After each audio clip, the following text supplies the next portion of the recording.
Švingleri su prevaranti.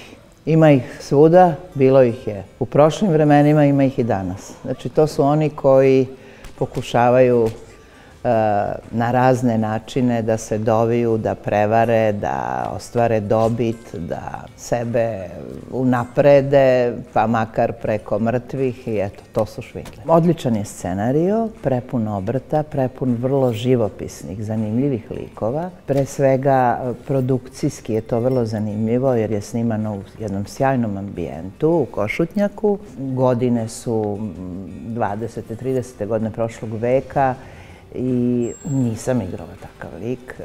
Jedna opasna žena, na ivici kriminalnog, pa nekad i zagazi u kriminal.